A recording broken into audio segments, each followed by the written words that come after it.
Can you guys hear me? How is everyone doing? Can you all hear me? Let me see, just to make sure that you guys can hear me loud and clear. If you can hear me, please say yes. Want to make sure. Beautiful. All right. So, welcome back to another live stream here. I have been unable to do more frequent live streams, guys, because I am busy.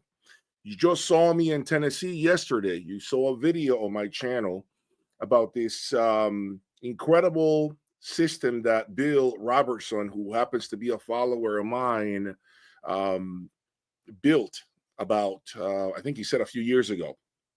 That's got to be one of the nicest systems that I have ever seen. The room, again, check out the video that I posted yesterday. The room is just phenomenal, super quiet, really cozy room. Many of you were asking about the dimensions of the room. They are 15 by 25 by 10.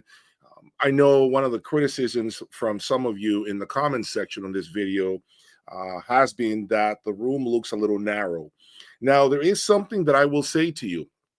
For some reason, sometimes cameras don't do justice to how something looks. I can tell you that by looking at the camera and watching the video, I can see why you guys feel that the Sonos Faber speakers were a little too tight in that room. But the reality is, when I was there, I didn't think they were. So I don't know if it's just the lens of the camera that's making things look a little tighter, but I didn't get that feeling. I was extremely impressed by the sound quality in that room. So certainly his dealer has done a phenomenal job at putting that system together, including the acoustic treatments. I mean, they really have gone above and beyond. I mean, I cannot say that he has been ripped off by any stretch of the imagination. I really think that the system sounded phenomenal, not to mention that $300,000 turntable that you guys saw. Now, I'm not too familiar with turntables, but I do have a turntable for sale. If you are interested, I have an Esoteric T1 turntable with the matching clock available for sale on my website, jaysaudiolab.com. Okay, please always make sure you keep checking my website for more high-end audio components, including these footers that you see here, these critical mass footers, okay, that I have here. in my possession. These are the footers that I am at the moment selling for a very good deal through the website.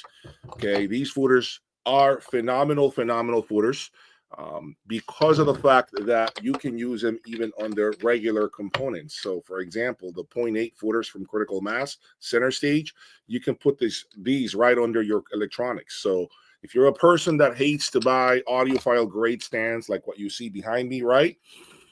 At least buy these. Buy 4 of these for your components. Put these right under your amplifier or your preamplifier, whatever component you may want to isolate from any sort of vibration. And yes, all electronics suffer from airborne vibration. So our job is to mitigate that by using quality isolation devices, noise isolation devices, vibration control devices, such as these Center Stage Critical Mass LS footers. Okay, if you have any interest in finally fixing your issues and improving the performance of your system, I can assure you these things will do the trick. Okay, I am using them at the moment on my Magical Q7s, and there's a reason for that. The First of all, the noise floor is absolutely incredible. I mean, the speakers sound much quieter, if that makes sense. There is a lot less noise. I also feel like there is much more depth to the presentation. The biggest change that I saw was the bass. The tightness of the bass with the LS 1.5s, which is what I'm using, was, I mean, greatly enhanced, guys. Absolutely enhanced. It was a lot tighter, even immediate, faster. There was so much more that my Q7s are doing with these things than without them. Okay, I am selling all of these 3 things. Okay, I'll have a lot of inventory of these for 35% off. They are brand new pieces. They are not used, beat up. And I have the boxes for these 2, the original boxes. So I have a lot of inventory. Okay, if you want a deal on Critical Mass LS footers, if you wanted to try them under your electronics, please check out my website. I have them listed there. I'll cut you a deal. Right now, I'm offering them at 35% off, and while supplies last, of course. All right. But anyway, with these things out the way, let me get started with today's live stream. Let me see if you guys have any questions before. Happy New Year. Yes, Happy New Year to you all. If you have any questions that you may want to ask me, I'm going to open up the next 10, 15 minutes to answering your questions, okay? Before I get started, I have an agenda of things that I need to cover. And so once I get going, I'm probably not going to look at your questions. So if you have any questions at all that pertain to this hobby, your particular system, or anything you have seen on my YouTube channel, please just ask me, and I will be sure to answer your questions. Okay. So my trip to Tennessee was a trip that was completely unexpected. Essentially, Bill, who you met yesterday on my channel, reached out to me through my website, jaysaudiolab.com, and he said he had a pair of AIDA 2s that belonged to him. And he had already upgraded to the Magical M7s. He had already paid for the Magical M7s, right? So he needed to sell them. He needed the AIDA 2s to be gone. And I'm going to tell you that right now, basically what happened was he said to me, Jay, I would like to sell you my AIDA 2s, but I am 72 years old. I cannot lift any of this stuff. I am not about to embark on lifting any of this stuff. So you would have to fly into Tennessee, take a look at them. If they meet your expectations, this is what I need for the speakers. So I did some research, of course. I, took care of the logistics. I hired local labor in Tennessee. I flew in there on Thursday. I looked at the speakers. They are in phenomenal condition, beautiful shape. I heard the system. You guys should have heard it as well, because I did upload a couple of short videos of this system, and the rest is history. The speakers came, they got packed up, and now they're headed to their new owner, who happens to be in Florida. Okay, so I have to actually deliver these speakers now next Wednesday. So you'll see where they're going to be. And of course, you're going to see the speakers that I'm taking in on trade, which are a pair of Wilson Audio Alexia Vs. Yes, I am taking a pair of Alexia Vs in on trade. They are approximately 10 months old. So they're very young, okay? They're not that old. And so the guy that reached out to me also followed me on my channel, also saw the video of the AIDA 2s. He's been waiting for a pair of AIDA 2s. As a matter of fact, he bought the Alexia ones, the Alexia Vs, because he couldn't afford the AIDA 2s brand new, which happened to be $140,000. Of course, the opportunity came about. I promoted these AIDA 2s about being available for sale, and the rest is history. So the reason why this video was born is because I wanted to talk to you guys a little more about what's going on here. Why do end users reach out to me to purchase their trades, to purchase their used equipment, I should say, excuse me. Why is it that I'm now being approached more and more and more by regular audiophiles that are looking to sell their products rather than trading in their equipment? Okay, but before I get started, please do me a favor, hit the like button. Please subscribe to the channel. Please give me that support. Give me that love that I really do need in order to continue to grow things here on my channel. I'm going to look at some of the questions that you guys have right now and then continue to talk about this entire situation with these AIDA 2 speakers.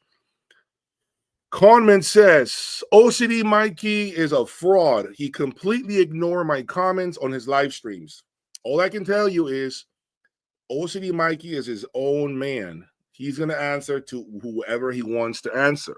Last but not least, he is his own boss. So he doesn't have to answer to nobody if he doesn't want to. And that's the difference between being a worker bee or being your own boss. Okay. You answer to whoever the hell you want to answer to. If he's not answering you, then maybe you shouldn't be on his live streams anymore. I mean, that's plain and simple. Maybe you're not wanted over there, right? Just, that should give you enough of an idea that, maybe he doesn't like what you have to say. Okay, that's all. Okay, question. My question is, can you buy wire 2 different brand cables? I thought you need to use the same cables, but I have seen high-end speakers buy wire with different cables. Good question. Can you? Yes. Is it ideal? Probably not. Will you hear a difference? It depends on how resolving your system is. So if you have a system that, let's say hypothetical here, you are, I don't know, your system is approximately $30,000 all in. Your speakers are, I don't know, $7,500. You probably are not going to hear a difference. You're probably not going to hear a difference when you're using 2 different brands of cable to buy wire. Okay. I always say, use your best cable, the best cable that you can afford to feed your mids and highs. The cheaper cable alternative should be used to feed your bass section. Okay, now ideally you want a very heavy, thick gauge wire for your low registers. Okay, because I tend to get the best results with thicker gauge cables when it comes to the bass. So I wouldn't be too concerned, if I'm being honest with you. If you can get a deal on the cables you're looking for, just make sure you put the better cable to feed your mids and highs. Okay, the crappiest cables feeding your mids and highs could result in a lot of brightness, on refinement when it comes to the top end, and obviously some lack of clarity when it comes to the mids. Okay, so my advice to you is you probably don't have to worry about that. Would I do it with my systems? I probably would not. But unless you have something ridiculous like what I have, or some of these expensive, crazy, extreme systems, I wouldn't be concerned. Okay, go for it. Which is better? Which is bigger, better, the Magical M7 or the Sonos Faber you listen to in Tennessee? So I have never heard the Magical M7s. I have never seen them in person. I cannot tell you what that speaker does or doesn't do. But if I go by what is written on paper about the Magical M7, the Magical M7 should easily supersede, easily outdo the AIDA 2 in terms of resolution, in terms of clarity, in terms of the bass articulation. I mean, it is a $375,000 loudspeaker. And yeah, I understand money is not really an indication that something is a quality product. I get it 1,000%. But if I know anything about Magical, I can tell you that at $375,000, that loudspeaker should easily outdo the Sonos Faber AIDA 2. However, it is 2 different price points, folks. 140, 375. Huge gap in price. So what could you expect? It shouldn't be a shock. Now, what the AIDA 2 does bring to the table is a lot of musicality, great bass. I had a lot of bass in that room. Okay, really, really good impact. And of course, it's not an analytical speaker. The AIDA 2 is a very romantic speaker, a speaker that knows how to enamor you, knows how to wink at you, if that makes sense. That's what I like about Sonos Faber in general terms. It's a speaker that you have to try hard to make it sound analytical. That's been my experience with the SC17, and I can assure you, if I would have brought the AIDA 2s in here, it would have been no different. Conman says he's avoiding OCD Mikey now. All he cares about money. Hey man, we're all entitled to an opinion. I'm not here to talk, bad about him. If that's how you feel, like I said, maybe he doesn't want you there, and take a hint there and understand that, maybe you shouldn't be commenting on his videos. Would Patron amplifiers JC1 Plus monos be a good pairing with the XVX Chronosonics?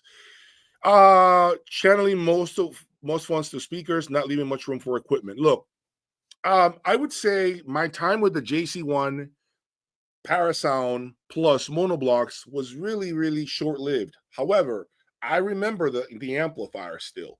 That amplifier is far superior to the original JC1s. Okay, it's got, believe it or not, more refinement up top.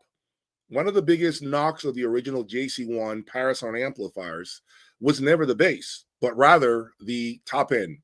There was a lot of graininess when it comes to the top end.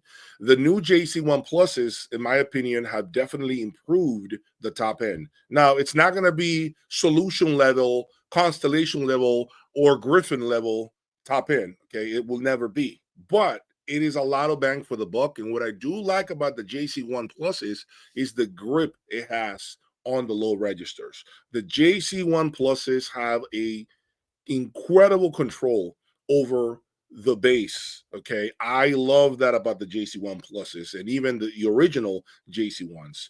For the time being, I think you're going to be just fine with the JC1 Pluses. But I will tell you, having owned the XVX, in my opinion, you should definitely consider upping your game when it comes to amplification and preamplification down the road. But for the time being, I think you should be just fine. Okay, they are really good amplifiers.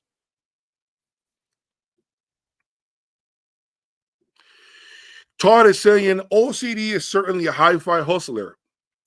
Well, look, I have been very honest about one thing here. I'm a business, and so are many other YouTubers that you guys follow, but they never like to tell you that fact to your face. They never like to be upfront about it and tell you, folks, you see all this production value? I'm a business too. We are here to make money. I am open about that. I am a business first. This is how I feed my family. This is how this is my livelihood now, okay? Because I no longer work for anyone. I quit corporate America last year. I'm done working for anybody. I don't want to answer to any managers. The only manager I answer to is me. That's it. No one else. And so if you're saying that he is a hi-fi hustler, well, this goes back to what I said earlier. He's a business. So am I. And so is everyone else that you probably follow on YouTube. YouTube doesn't pay enough, folks. These videos don't pay enough. They don't even fill my diesel truck with a full tank of gas. It doesn't do much. And I'm going to be honest with you, in the hi-fi industry, I think the guy that has the most subscribers has like close to 400,000 subscribers at the moment.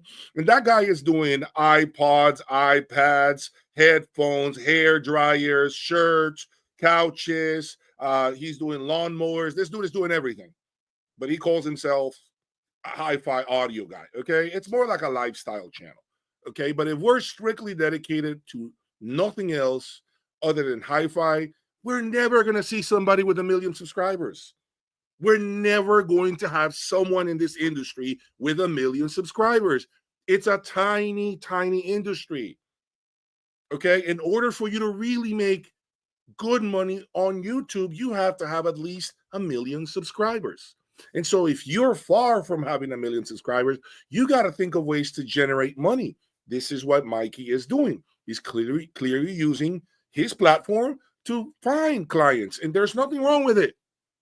It's using the platform that you've been working on for so many years to generate business for you. Using cheaper cables would result in having slower, muddy bass. Look, the quality of the cables to me have a lot to do with the performance, but I don't want to embark on having a back and forth discussion when it comes to expensive cables versus cheap cables. I already did a comparison a while back with my friend Carlos in Oz. You guys saw us doing like cable swaps. So if you want to have fun with that, check out that video of my $20 speaker cable versus a $100,000 speaker cable. You'll have fun with that video, okay? What I want to say is, yes, if you can have at least a decent quality cable, to me, it's worth it. Am I urging you to buy my $100,000 cables? No, sir. No man or women out there. I am not urging you to buy those cables. I'm telling you, at least do something decent. Buy some good cables. $500 to $1,000 cables. Wire World has good cables. Shunyata now has like entry level $1,500 speaker cables.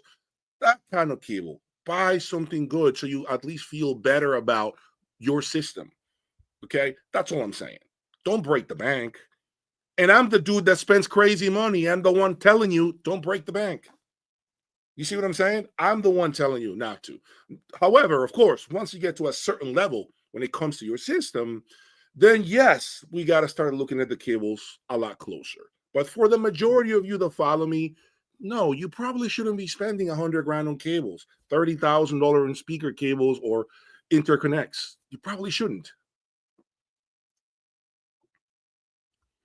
I have an REL sub, and I'm about to add a second one. I've never had a stereo pair of subs. Oh my God, Todd. The difference between one sub and two subs is astronomical. However, there's one key element, one key factor that you need to be aware of is how do you blend them together? Because you see, when you have one sub, you only have one sub that you need to dial into the speakers. When you add another sub, now you got to make sure those two subs are cohesive. You got to make sure they're doing the right coverage. You got to make sure they're put in the room correctly, where they're both blending in the room. And if you're seated off to the right of your listening spot or the left, you're getting a very even bass spread, if that makes sense. Okay, because if you put the speakers in the subs, in the wrong position, you might get more bass to the right side of you or to the left side of you. That's the trick, is knowing where they would be placed correctly, where they blend beautiful in your room. So you're going to get a lot more coverage. You're also going to be able to feel, in my opinion, a lot more depth to the music, much more information with subs. Now, yeah, I'm not a sub user, so I'll tell you flat out, I'm not. But I'm not saying by any stretch of the imagination that you shouldn't try to get subs if your room has issues when it comes to bass. Not every room is perfect when it comes to bass. Okay, some rooms, in my opinion, do need subs. So remember, it's gonna be better. It's definitely going to be superior than having one single sub, but you have to do a very good job at blending them. And the positioning of both subs needs to be as good as possible. So it's going to take you some time, but once you get it right, there is no looking back, I promise you.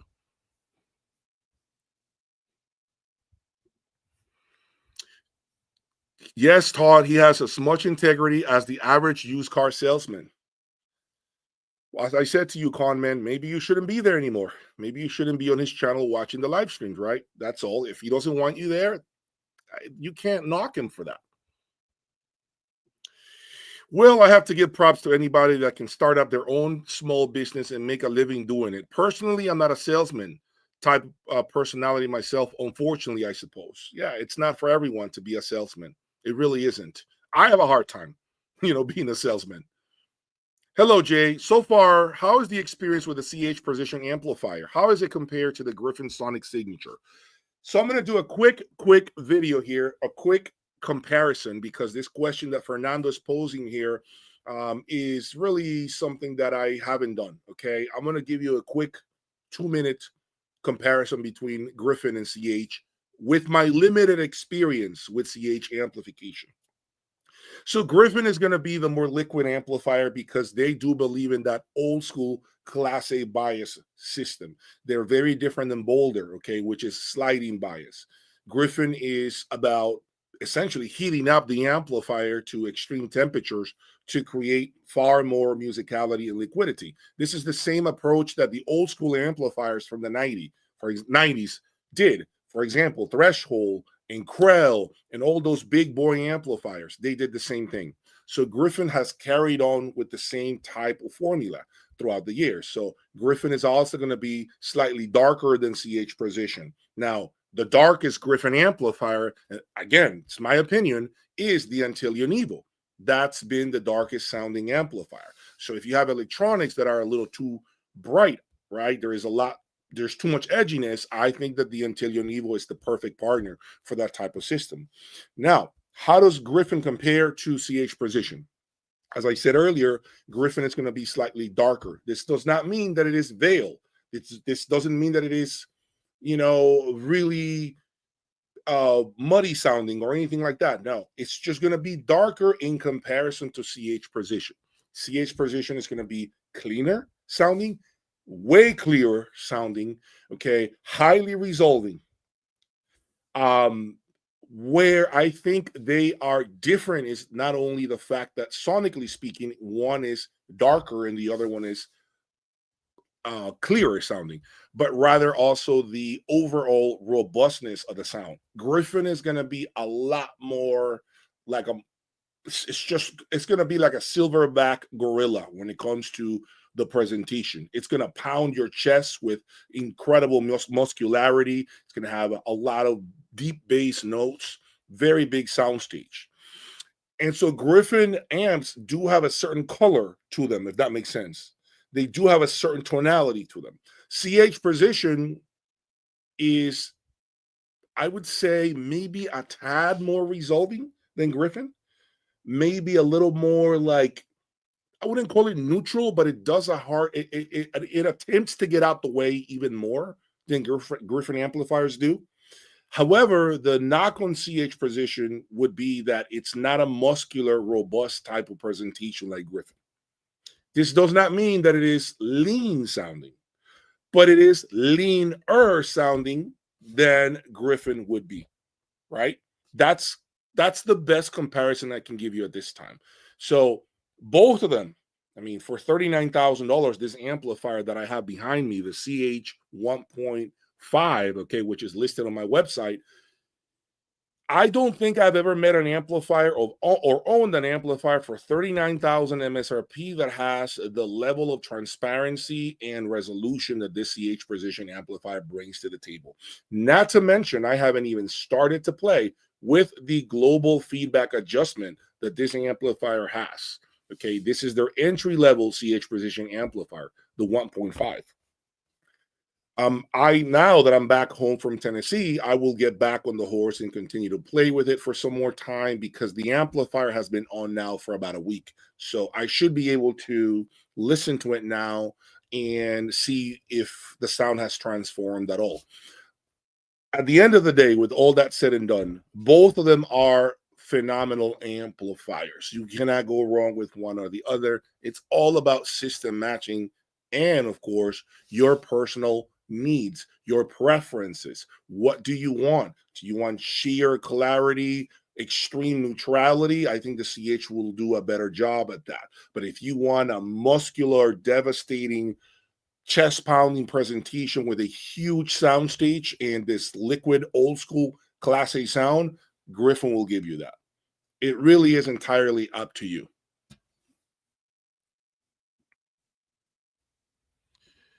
Are you getting into home theater? I have been into home theater for a while. I just bought the JVC NZ9 projector and I replaced it. I replaced my Sony 6000 ES, which happens to be for sale. In case anyone is interested, I'm willing to give someone a good deal on my 4K laser Sony projector, the 6000 ES. So if you have any interest, shoot me an email. But I have always been into home theater. As of late, I've been watching Blu-rays and this 4K projector from JVC, which is stunning to say the least. Jay, have you ever experienced the brand Harmonics by Comeback? In my opinion, one of the best things you can use. I have not heard of this ever. This is the first time I hear of this brand, unfortunately. Jay, I love your channel. How does it feel not having a boss to answer to? How does it feel to not have a boss to answer questions to? It is the most amazing feeling because I can roll out of bed when I want to. I can make decisions on my own. I don't have to be worried that I got an email with a ton of work. I don't have to play politics in the office because they are a thing, okay? Politics of kissing ass to make sure that you're on your boss's good side and you're make sure you're playing the game and you're doing the bullshit ass pizza parties, okay, to play the game that they want you to play, okay? You play a lot of mental gymnastics when you have a boss. You got to play a lot of mental gymnastics. Yeah, you heard me. A lot of mental gymnastics. And at the end of the day, if I'm being sincere, I am being far more successful as a businessman with my own brand than working for someone else. You know, the only cool thing about working in corporate America? The health insurance. Assuming that you work for a great employer, that's the only cool thing because it ain't cheap to pay for your own health insurance here in the United States, okay? It's a lot of money. A lot of money. I think I was paying like $1,300 a month for insurance for my family out of pocket now. Okay, I was paying way less when I was employed, doing what I was doing in the past. But guess what? I'd rather pay $1,300 a month in health insurance than answering stupid ass questions and kissing ass and doing all the shit that's associated when it comes to working for someone else. I don't have to do none of that no more. I don't have to play those games. I've worked my ass off to put myself in this position at the young age of 45 years old. I no longer have to do any of that. At 45, I can go to the gym at any time I want to. I can travel to Tennessee to pick up Sonos Faber Aida 2s without having to report or take time off or kiss ass to get permission to do so. I no longer have to worry about anything. And that's the best feeling in the world for me. And so it feels amazing. And if you can do it, if you've been thinking about doing your own business and you're also working a 9 to 5, I'm going to tell you, you're going to get to that intersection in your life in which you're going to have to make that decision. And you're going to realize you can't do both anymore because you're getting older. So yes, your mind is not working at the same speed when it comes to multitasking. You can't be Michael Jordan in baseball, hockey, the NBA, soccer. You have to pick a sport and be the best you can be at that particular sport. And so when you have both jobs, your business next to your 9 to 5, eventually you're going to get a lot of anxiety. You're going to get a lot of restless sleep nights. You're going to have to just make a decision and see where you want to go. And that's what I did about a year and 2 months ago. And I have never looked back. I'm the happiest I've ever been, knowing that I own my own time now.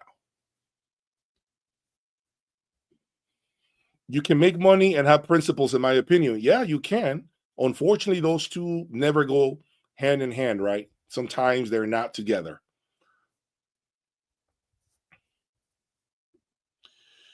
Con man, yeah, I have a hard time praising stuff that I don't believe in. Limits my salesman's ability. Yeah, of course. I mean, that's the biggest thing. I mean, I have already passed on a lot of product that I get emails about every day.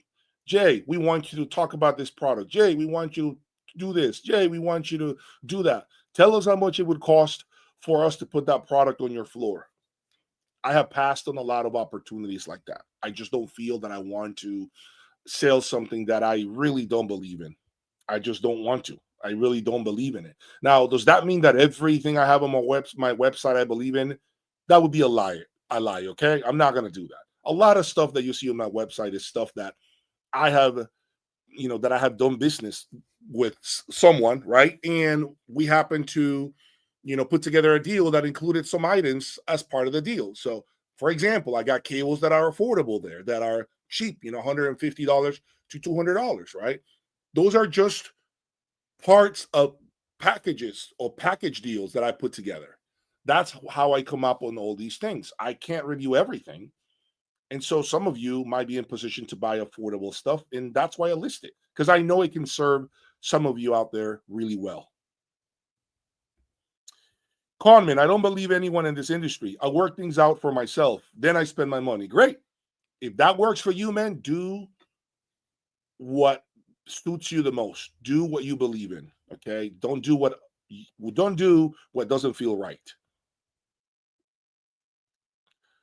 I am always an outsider because I always speak the truth. Oftentimes that conflicts with people making money. It is what it is. Professor, do you recommend a warm sounding streamer with included DAC? A warm sounding streamer. I don't want to say it's warm sounding, but it's far from bright. And that would be the Mola Mola Tambaki DAC. You can find one of those in the used market for about $9,000. Okay. When I reviewed it, I was very impressed by the Mola Mola Tambaki. I think that DAC is only one streamer DAC. You could use it as a preamplifier. It's not very big. It's not very heavy.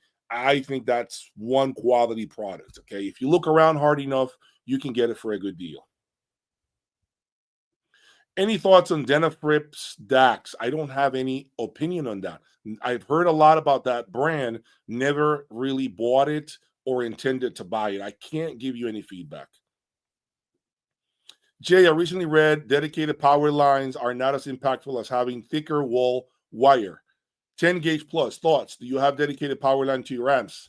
I do have dedicated 30 amp lines with about 10 gauge wire in the wall coming from the breaker panel. I think that should be the first step, right? To get quality wire behind the wall. And then step number 2 should be the outlet. My entire thing with this is, look, Todd, if you're already spending the money to have an electrician come out and do the work to essentially put brand new outlets, brand new dedicated lines, dude, just buy the outlet. Just buy a good quality outlet. It's $100 more. You have the whole thing done. I think when you're processing too much stuff like this is when you go crazy. You're not making a life decision. You're not talking about, is it worth me spending another $30,000 to buy 2 outlets, right? It's a cheap $100, $150 outlet. Just buy it. Just feel better about it. You already paid the electrician to come out, or maybe you did the work yourself. You already spent time climbing in the attic, feeding a line. Dude, just buy the outlet. You're already there. I think when you start over processing stuff is when you get paralysis by over analysis. Does that make sense? Just get the outlet. And that way you're not questioning these 2 things. I would do both, quite frankly. USA guys tend to not like Chinese brands. That could be true. Do you have a recommendation for warmer, silky? I gave you that recommendation. You got to look at the Tambaki DAC. It's a very, very smooth sounding DAC. I really did like what I heard while I had it here when I reviewed it. Okay, so I think it's absolutely great not having to work for someone. But I think it's possible to work for someone without having to kiss ass. I'm glad you were able to leave the private industry. There is definitely some truth to what you're saying, DBT audio. You can definitely work without having to kiss ass. But at some point, okay, you are going to have to kiss ass. If you haven't done that by now, okay? There's always some of that. Always some of that. Unless you're Michael Jordan at what you do, then they have to kiss your ass to stay on the team. Else, the majority of us probably have to kiss ass. And if you don't, to a certain extent, you probably don't last very long, because that means you want to do things your own way, and that's the end of the story. And then you end up getting terminated. You end up getting fired or laid off. Anyway, so let me circle back to the original idea, the original premise of this video, okay? I want to tell you all that many people have been asking me questions as of late. As far as trade-ins, right? How is it that this works? Trading equipment. When you trade in your gear, how do you know if you're getting ripped off or not? Well, I'm going to tell you, it's really, really a difficult conversation to have. For instance, Bill, right? Bill reached out to me. He said, Jay, I want to just sell you the AIDA 2s because my dealer is not giving me very much money for them. He told me that. Now, this dealer happens to be the dealer that sold him the AIDA 2s a few years back, the dealer who installed them. And this dealer happens to be the same dealer that sold him his next speaker, the Magical M7s, along with the MSB amplifiers. So he dropped over $500,000 with this dealer, maybe about a month and a half to 2 months ago. And he was getting pennies on the dollar for his Sonos Faber AIDA 2. This is why Bill reached out to me. Jay, I want to sell him to you, but you got to come and get him, pack him up, and ship him to you. Okay, so I agreed to that, right? Now, they're sold already, the AIDA 2. So let me explain to you, as far as ripoffs, what I mean. Typically, dealers, home audio dealers, high-end dealers at that, do not want your trades. When you get insulted by being offered a low trade-in value for your electronics by a home audio dealer, this is simply an indication that they do not want your trades, right? They don't want it. They're willing to do it to just kind of like facilitate the transaction, but they don't want it when they're lowballing you on your trades. Especially if it's a dealer that you have repeat business with, a dealer that doesn't really discount products for you. That to me is a slap in the face. Let me go even further with this. Hypothetical, you go to your local dealer, you bought a pair of loudspeakers. They charge you nearly close to MSRP for them. They came, they installed them, good, all good and fine, okay? Then 3 years later, you get an itch, you want to upgrade to the next model. You call them back up again. They're going to sell you the next model close to the same MSRP price that they are. But now they're giving you cents on the dollar for the speaker that you bought from them 3 years ago at almost full MSRP, right?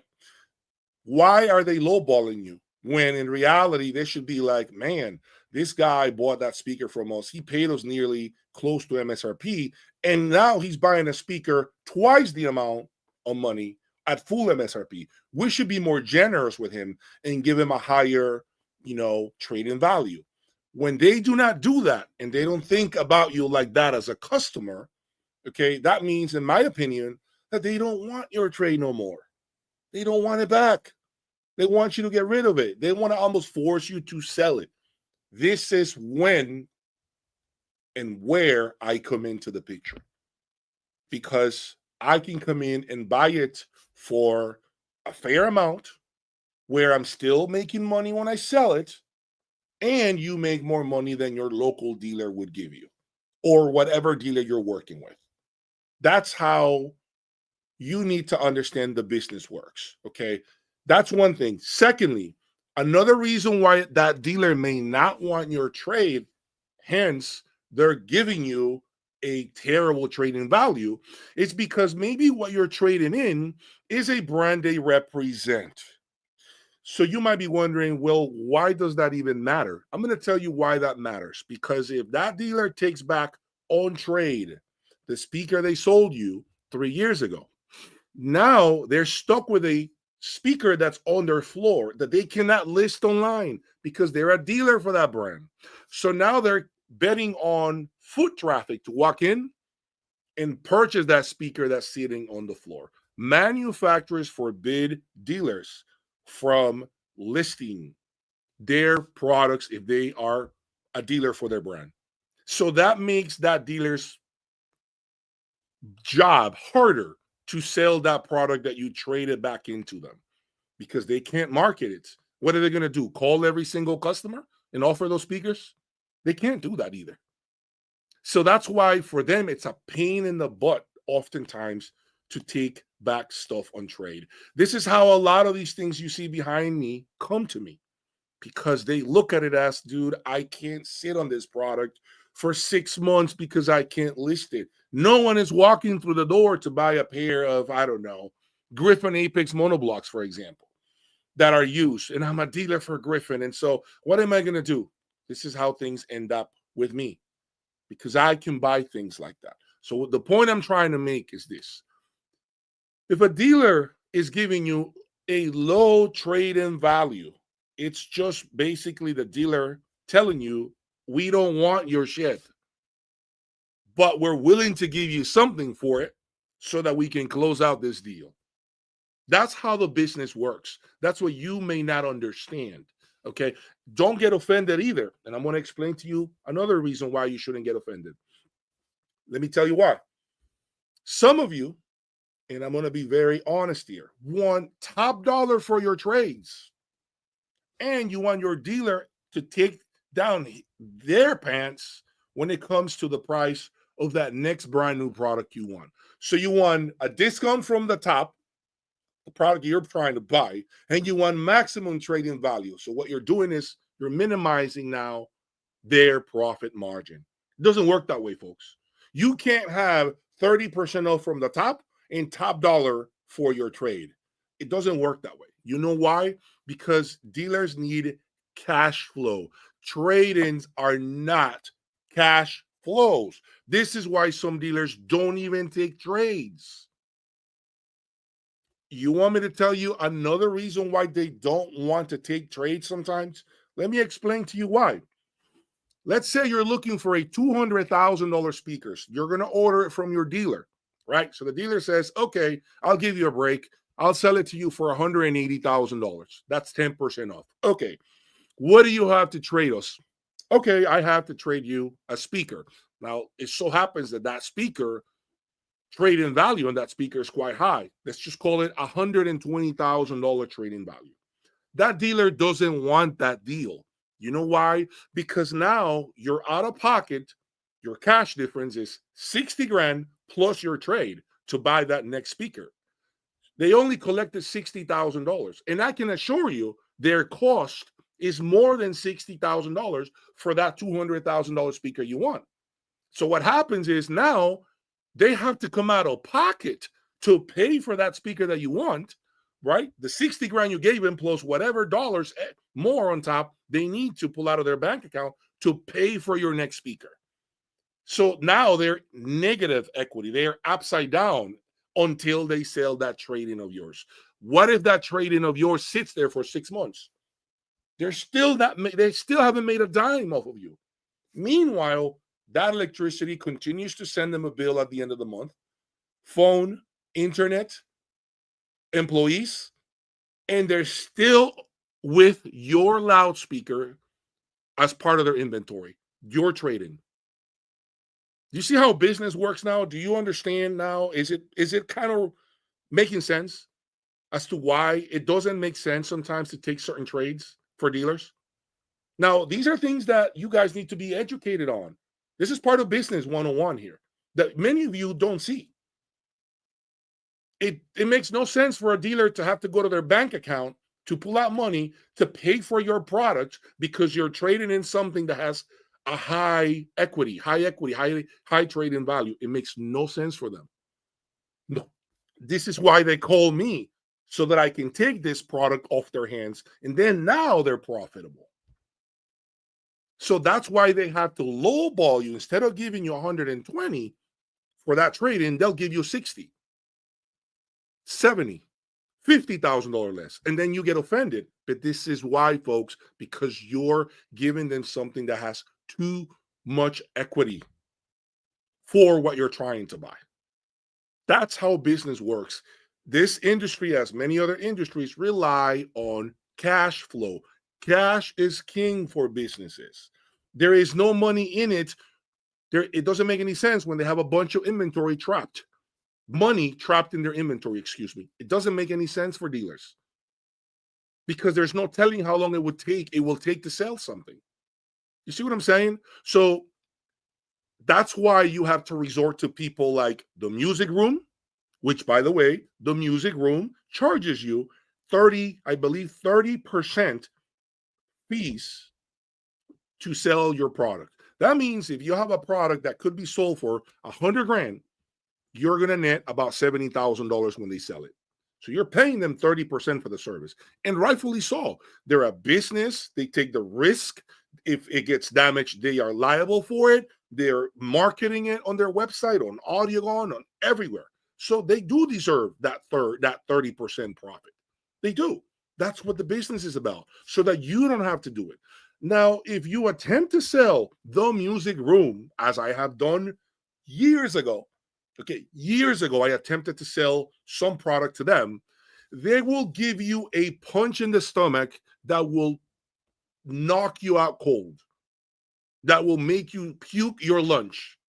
If you attempt to tell them, I want to sell it to you, you are going to be beyond shocked at what they're willing to give you for your product, to buy it outright. They don't want that product either.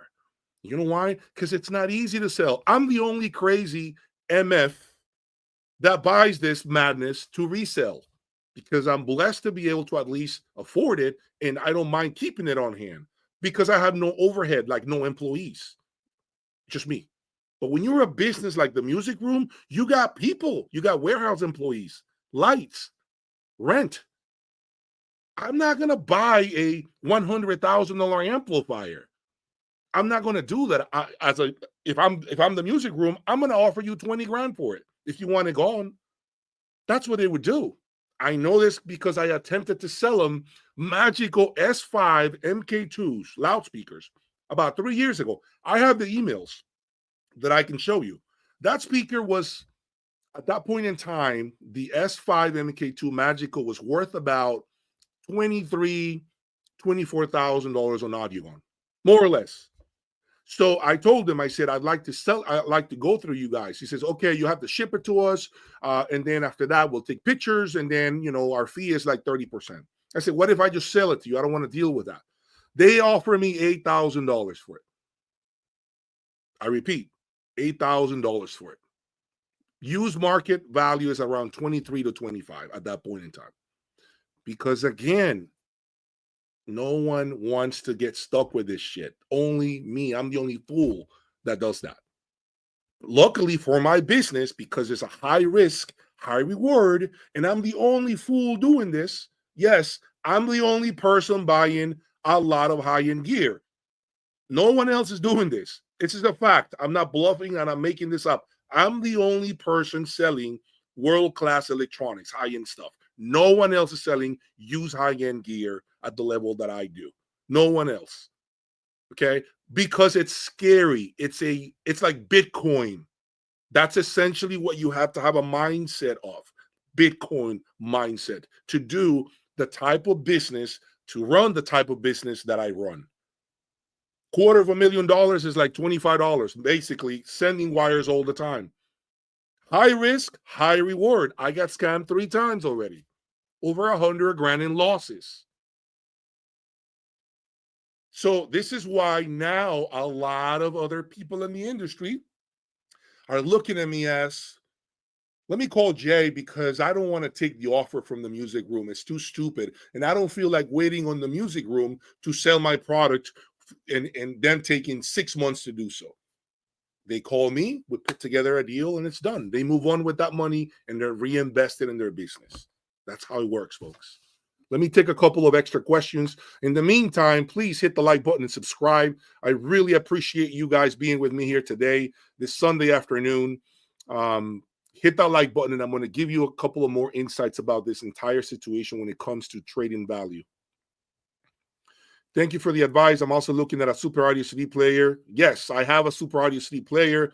There is an esoteric that I have on my website. I have the affordable KO5 XD, and I have the top of the line available for sale if you have any interest in those. To me, they are the best Super Audio CD players, period. One man's opinion, though, okay? We all have a boss. Sometimes his customers. Yeah, I can see that. Andy, hey man, I enjoy your channel a lot. Got myself a pair of Martin Logan's ESL 15s, the Renaissance. Those are great speakers. I've been able to traditional in the end. Have been auditing a quite. That's a good speaker, man. That's a good speaker, man. You'll be happy with that, Andy. Very happy. Just make sure you feed it a lot of power, okay? A lot of power. Those speakers love power. Thank you. Appreciate it, Colin, man. Appreciate your sentiments about me. What are your thoughts on MSB versus playback designs, top of the line DACs? What would be your end game DAC below 50K? Right now, my end game DAC under 100 is the Lampesator brand. For me, it's hard to beat them, to really give you this entire musical presentation with tubes, the way they do things, their technology, to me remains unbeaten. Under 100 grand, that's my go-to line. Always has been. I can, as a matter of fact, I just received the Lampensator Horizon 360. It came in 3 days ago. So I have the latest flagship from Lampensator in the room. You guys haven't seen it yet, but it's still in the box sealed. So be ready to hear some initial impressions, some tunes through my system with this DAC, okay? As soon as I have a chance to set it up, you guys will be the first ones to hear it. As far as what I think between MSB and Playback Designs, look, my only time with Playback Designs was when Mikey brought it here, okay? And I thought it was a good DAC. I'm not going to say that it's a bad product. I mean, when you think about what it is, 25,000 or maybe it's more now for their elite DAC, their top flagship DAC, that's a great offering. I still like MSB better, but does that mean that I'm right because I like it? No, it's just preference, man. I know that brand apparently does quite well in terms of sales for Mikey. I know he sells a lot of them. So it must have a lot of great, satisfied customers out there. I just like to stay with MSB. DCS, I have mixed opinions about it, but I have not owned their latest, which is the Apex models.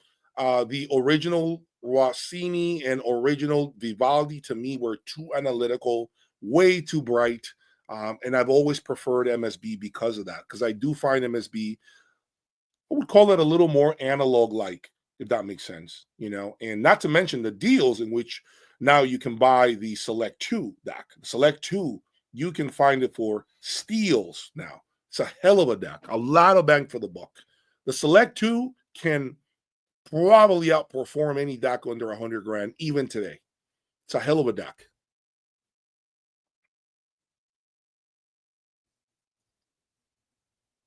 Let me see. It's a bitch trying to be a hustler with audio gear. Enjoy the music. It is difficult. It is difficult, Glenn. It is not for anyone. When you start losing sleep, and by the way, I know many of you right now that end up, unfortunately, not listening to your system and music, but rather tinkering with it, changing components on a weekly basis. It becomes more about the next upgrade rather than enjoying the music. And when you are down that rabbit hole, in my opinion, you are unfortunately not able to enjoy your system anymore, because you're always going to be nitpicking. You're always going to be critiquing it. You're always going to be, just not liking something about it. You're never happy. You're never satisfied. There is no such thing as a perfect system. It doesn't exist, in my opinion. It doesn't. There's always going to be something that you wish it did better. Okay. So, yes, you should make it about the music. But unfortunately, I said it on an earlier live stream. There are people that are gear lovers. There's nothing wrong with it. They have the money to buy different components, and that's their thing. We shouldn't critique them because of that. And I cater to those people. I'm not lying here. I'm not being dishonest. I cater to those individuals that love to try new electronics, that want to try CH Precision M10s, Griffin Apex, Magico. I cater to those people because they just want to try new components and new electronics. So I provide that service to them. But to your point, yes, it should be about the music, but not everyone is that way. Hello, Jay. Can you tell us what you have experienced with music streamers and separate videos? Thanks. Okay, I'll definitely keep you posted. Is SACD worth the trouble versus high-end streamers? SACD, to me, if you buy the right SACD player, hopefully something from Esoteric, okay? I got a couple of them for sale on my website. I feel that it still has the upper hand. But streaming is getting closer and closer every day. It is getting so close that it makes you wonder if it's worth you continuing to spin CDs because I mean, I have done comparisons, and yes, again, there are situations, it's all album dependent. I will say that it all depends on the album, but for the most part, I would say that yeah, I mean, it's streaming now with what we got with the music servers that we have and the DACs that we have. I mean, they have closed the gap tremendously, and the convenience factor is there as well. So I'm going to tell you that, yeah, it's a tough conversation to be had. If you like owning CDs, there's nothing wrong with it. I mean, you can still get incredible performance through a CD player. I mean, Super Audio CD player. Remember, it's the same as DSD files. I mean, they can definitely blow you away. So, Fernando, love this silver back comparison. Thinking about Magical or YG, which amp could you be more system matching, CH or Constellation? I like Constellation with Magical. I think it's a great combination. CH is very revealing with Magical, so I think those two are going to give you the most resolution possible. But remember, with more resolution and transparency comes more responsibility on your shoulders. You can't get away with $5 speaker cables. You can't get away with cheap wires. You cannot get away with cheap outlets. If you put a CH Precision Magical system together, you got to be ready to spend money. You got to be ready to make sure you cross your T's and dot all your I's. When it comes to your system as a whole, you have to make sure you have no shortcuts because CH and Magical will definitely expose your shortcomings, your laziness when it comes to your own system.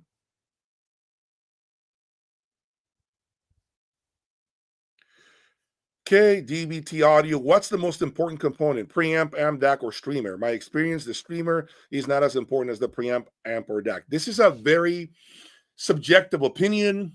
I know I've heard people from other channels say it's the source. Others say it's the loudspeaker. Others say it really depends. Okay, but me personally, the source is really, to me, the most important thing. The source, okay? Because if you have a quality preamplifier, let's just say you own a Boulder 3010, arguably the best preamplifier that money can buy, and your source is a Sony streamer from Best Buy, that 3010 can't do anything by itself. That 3010 is just going to tell you you have a crappy source. But when you have a quality source, and let me give you another example. The source from that follower of mine, Bill, that $300,000 turntable. Let me tell you something. He was using a cheap Sherborne 7-channel amplifier at that moment. And I was blown away with what I heard. And I know a lot of it was the performance of that turntable. It was absolutely astonishing what that turntable did for that system. Absolutely phenomenal, folks. I can't unhear what I heard. If he had covered that amplifier with a blanket and told me he was using, I don't know, some great amplifier brand, I would have believed it. I would have believed it. That's how good that system sounded. So I would say the source is right now the most important. And between an amplifier and a preamplifier, you know, I think there are levels to this. For me, as of late, I'm starting to think the preamplifier is really the heart of the system. I think a preamplifier can be transformational. Here's what I mean by that. If you buy a Boulder 3010, which is a lot of money, right? And you buy as an amplifier a Parasound JC1 Plus monoblock, which I believe they retail for like, I don't know, 30 grand, I think it is, something like that, right? That preamplifier, that 3010 preamplifier from Boulder will make those Parasound amplifiers sound like they're not supposed to. It's going to transform those amplifiers into what they're not supposed to be. So I think a preamplifier can be transformational for a lot of other amplifiers that follow. But you cannot make an amplifier transform a poor preamplifier. Does that make sense? That's my belief. So I would say source, preamp, then amplifier. Personally, Now, we're not talking about speakers at the moment, so I'm keeping those out of the equation as well as the room, okay? We're talking about what your question is about. I'm focused strictly on what you asked. So, source, preamplifier, and then amplifiers, but they're all very, very important. Okay, you cannot discount the importance of a quality amplifier. All right.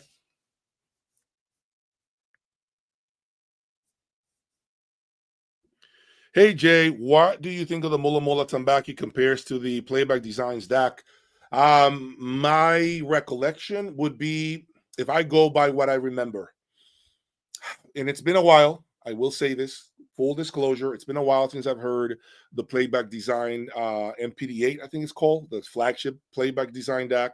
I found it a little warmer sounding. The Mola Mola is a very, very smooth sounding DAC. I'm not saying that the playback is bright. No, no, that's not what I'm saying. But I remember the Mola Mola being very smooth and engaging. Okay. I think it's all about the deal at this point with those two.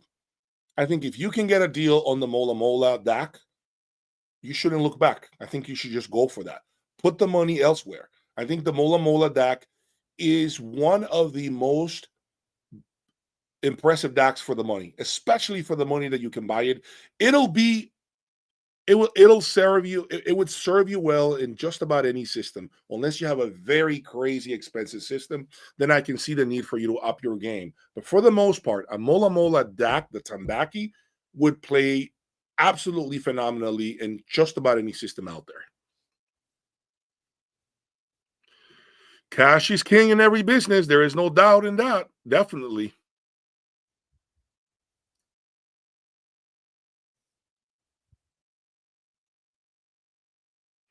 What do I think about the Render Streamer DAC? I think Render has always led the market when it comes to music servers, when it comes to streamers. It's a Korean brand, very reliable. I have no complaints about Render. Their interface is beautiful. It works every single time. Their interface has always been solid. I've never had a hiccup with Render's interface. Um, Let me see what else. They have a great customer service support. Their sound is really good. I mean, I have nothing bad to say about our render, other than the fact that I do feel other brands, especially those that are making music servers like Tyco, Pink Fawn, are starting to steal some of their customer base. But overall, I think our render is, for someone that wants something that's very plug and play, you cannot go wrong with our render. I'm telling you, if you want a very painless experience with digital, our render to me is just unmatched. Every other brand that's more boutique, like Tyco, which is a brand that I happen to be a dealer for, okay, Tyco, Pink Fawn, and all of that, they are more boutique. A lot of these brands require a little more tinkering to set up. They got a little more hiccups here and there occasionally with their software, unless you're using Rune, of course. But for the most part, there's a little more user tinkering involved. Not with our render. Our render is a plug in. It's like putting a watch on. You put it in, you forget about it. That's our render. Okay, so just remember that. Hey, Sam. Hey, Jay. I like your layback style and come across as way less of a sales guy than OCD Mikey. Okay, thank you for that. I feel like it's important to connect with people versus treating it as a single transaction. So, a lot of my clients, a lot of people that have done business with me are repeat customers of mine because of that, because of that same comment that you made. Okay. I talked to them just yesterday. I was talking to one of my clients in Ohio. And at the end of the conversation, I told him, I said, we talked about his next steps, right?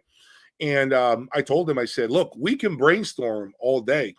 I said, I have no problem. You don't have to buy nothing from me because he's already given me a lot of business. But my job is to stay close to them to make sure that we can just talk about potential options. Me laying out on the table, here's what happens if you replace your DAC. You're going to lose about X amount of dollars by doing so. And from that DAC to the next DAC, you're going to need to spend X amount of dollars. If we replace your speakers, This is why it might be the better option. These speakers have not been discontinued. They're still current. You're going to get a lot more trade-in value for them. The moment that speaker is discontinued, which I see happening in the future, and I'm not going to say what speaker that is, you're going to lose even more. So in order to protect your investment, okay, I would recommend that you replace your speakers for this, because obviously he's already thinking about speakers too. That's why we're talking about his whole system and essentially separating the different moving pieces, the DAC, the speakers, the amp upgrade. So we're looking at the whole system and figuring out where that next step should be. I give that advice to these customers of mine without them having to buy anything, because again, they've been with me for a while. So sometimes I have these conversations, to your point. It's kind of like having an open-ended conversation without me needing to sell them anything, right? So that's part of the customer service experience. Same thing with this gentleman that I saw in Tennessee, right? Pain-free, painless experience. Now he knows who I am. Now he can text me about things. Now he can give me feedback about whatever he's got next, and we have an open-ended discussion. I don't have to sell things. But to your point, if you feel that Mikey is kind of making it feel more like a transaction rather than having that customer experience that, that he can talk to you about anything, then I don't know. I have never had a transaction done with Mike, because we clearly are businesses, and I would say polar opposites in terms of how we conduct business. He believes in price performance propositions. Me, not so much. But maybe we approach this business differently. I don't know. Okay. But if you're saying that it feels like single transactions, then maybe you have experience with him. Maybe you have bought from him and he's treated you this way. I don't really know. Maybe you can chime in and give us a little more feedback if you want to. You don't have to, though.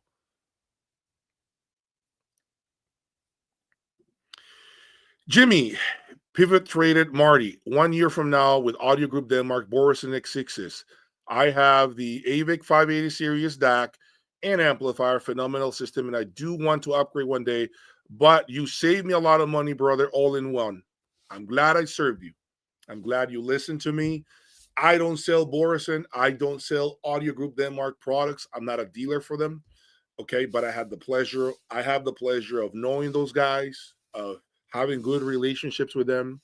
I have no problems with them. They have no problems with me. I've been very open about the fact that if you're looking to build all-in-one box solutions, I call them all-in-one box because they provide you with everything you need.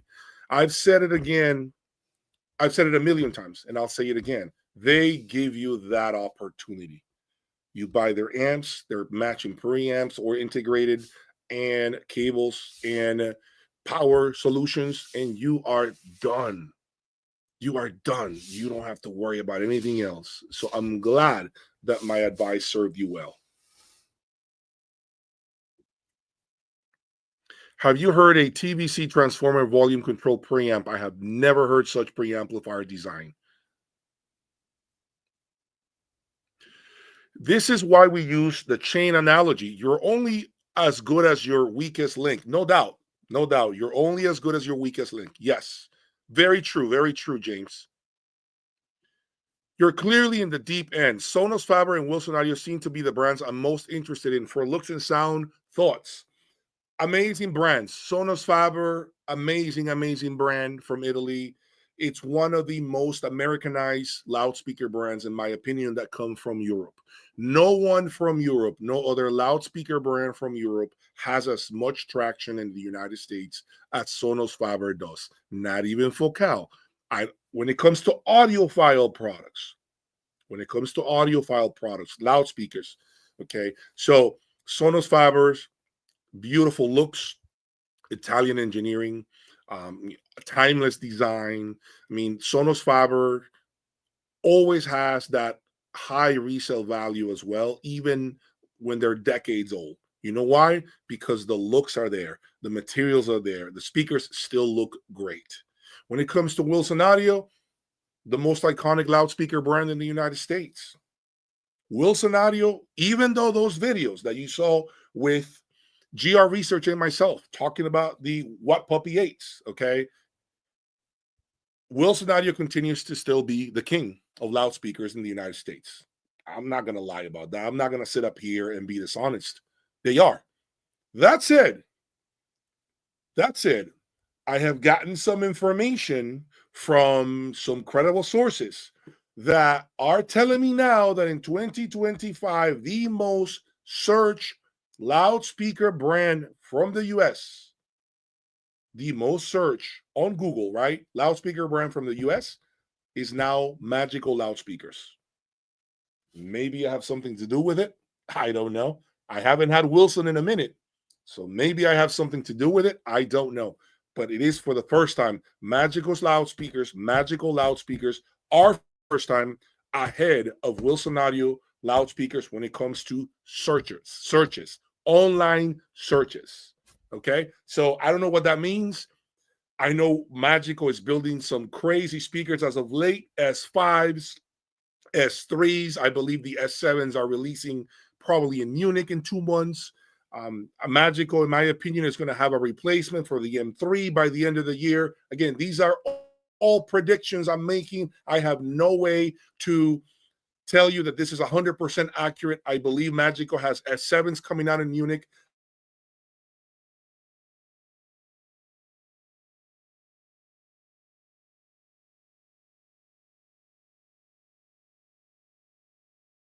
A lot, so they're releasing a lot of brand new product. Okay, Magical is releasing a ton of brand new product as of late, and I think the general public has a lot more interest in Magical loudspeakers at the moment than Wilson Audio. This does not mean that Wilson Audio is falling behind, but it does mean that Magical is definitely closing the gap on Wilson Audio. In the past, Wilson was always up here. Magical was always like a distant second place. I think that gap is right there now. I think it's right there. I personally feel if Wilson doesn't have something cool to show us soon, I could see Magical overtaking Wilson Audio in the next 5 years. Personally, I think they can overtake Wilson Audio in the next 5 to 10 years. I know Wilson loves to have this entire aura about them at shows, and obviously this whole entire presentation. And you know, they are very, very, very good at marketing. Wilson Audio is king when it comes to marketing. There is no denying in that. Okay. But I think Magical has closed that gap tremendously. And I do feel that Magical's latest generational speakers are finally a lot more forgiving than before. What I mean by that is I find the top end a lot more relaxed, still very resolving, still very detailed, and very transparent. And I think this is one of the things that people are starting to really notice, pay attention to with the latest Magical line of loudspeakers. Okay. In the past, Magical has always been accused for being overly analytical. Oh my God, it's too bright. I can't hear the speakers for more than 30 minutes. My ears are bleeding. I can tell you right now, that new generation of Magical speakers has changed all of that narrative. And I think people are starting to pay more attention to the brand than ever before, which is why I think they're right there with Wilson now. Wilson, don't fall asleep. Do not fall asleep. Magical is right in your rear view mirror right now. I believe that. What's my experience with Plinius amplifiers? Plinius amplifiers, I've had the SB301, I've had the SA103, I've had the SA101. Great amplifiers. Plinius are really well built amplifiers. They are built like bricks, like tanks. The only knock on Plinius is they are they run extremely hot. Very hot. Old school Class A amplifiers, really hot to the touch. And I know their new distributor is in California as well. And I think that's where their service center is. Overall, it's a very liquid sounding amplifier. They have a very, very nice detail bass. And overall, it's a very muscular presentation. It reminds me a little bit of Griffin, believe it or not, although not quite similar, but it reminds me more of what Griffin does, which is old school Class A sound. CMG Audio, is it worth changing the TADS GE1 speakers to Griffin Trident 2s? I've never heard Trident 2s live, and I wonder if it's a good choice.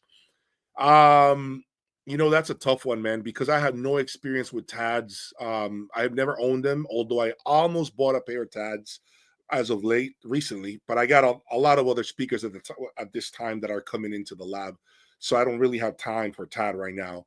But I can tell you that TADs are a great speaker, man. And the Tridents, I have a customer of mine in Buffalo who has Tridents. I mean, and he loves especially the low volume level resolution, the high efficiency. Is a speaker that you can hear them loud and clear without being like on top of your volume, if that makes sense. So it's a very good complete speaker. I would say that my experience with the Trident 2 was really good, especially if you can get it for a good deal. I mean, I don't think you would be disappointed with the Trident 2. With the TADs, I really can't speak on, to be honest with you, because I haven't lived with it.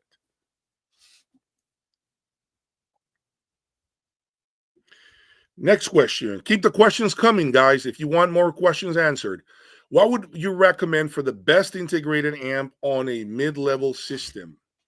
Best integrated amp.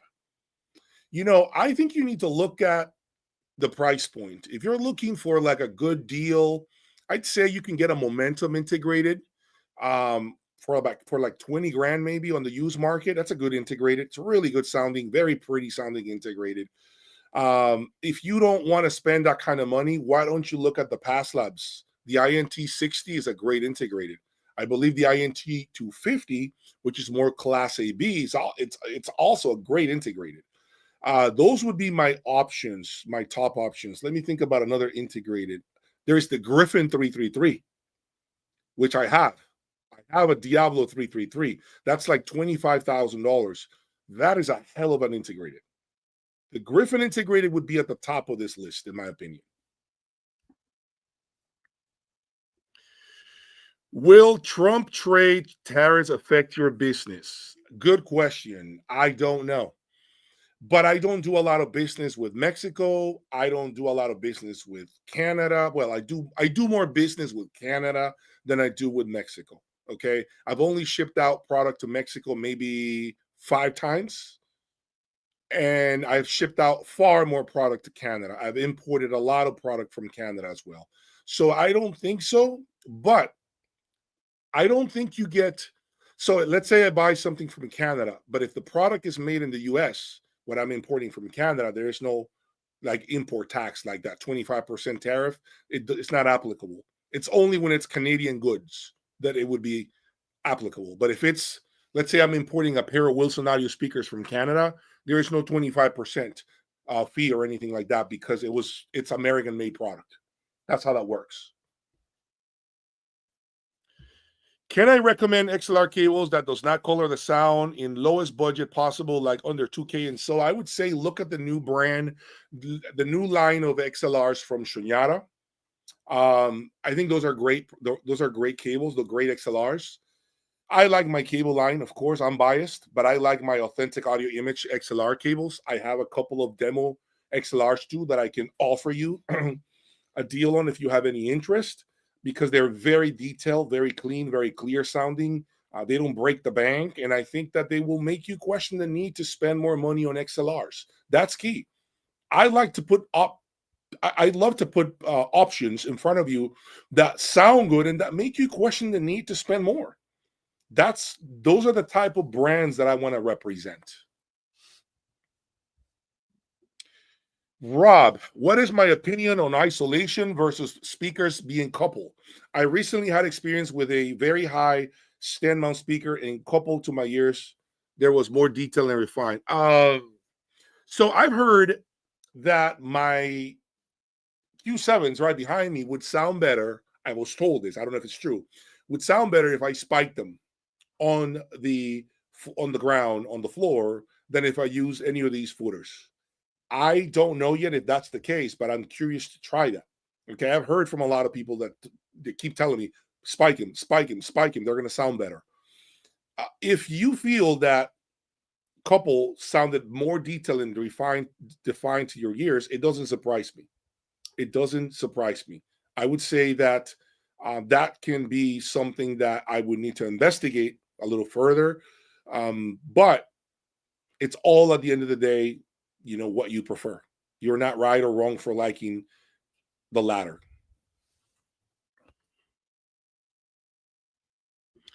Jay, please advise me Mac CD 12,000 versus Esoteric. I'm going to tell you right now, I've said it a million times, and I'll repeat it again. There is no better SACD players than Esoteric. I don't think there's anyone making better transports or players than Esoteric. Okay, they have been doing it the longest and at a very high level. As a matter of fact, DCS buys Esoteric transports, and that's what they put inside their own DCS transports. DCS buys, again, Esoteric transports. I bet many of you didn't know this. Yes. So rather than them saying, oh, we're just going to make our own mechanisms, they're thinking about it like, why are we going to reinvent something that someone in Japan is doing a hell of a job at? Why not just buy from Esoteric all of our transports? We tweak them a little bit and we put them inside our own chassis. That's what DCS has been doing for some time. However, I know for a fact that now Esoteric has stopped selling transports to DCS, not just DCS, but a lot of other brands. So DCS, since then, I believe, has stopped production of transports because of that. Because Esoteric just has the resources to do a better job than anyone else could, than anyone else can. So I would say Mac and Esoteric is not even close. I would strongly suggest you buy the Esoteric players, and I have 2 of them for sale on my website if you have any interest.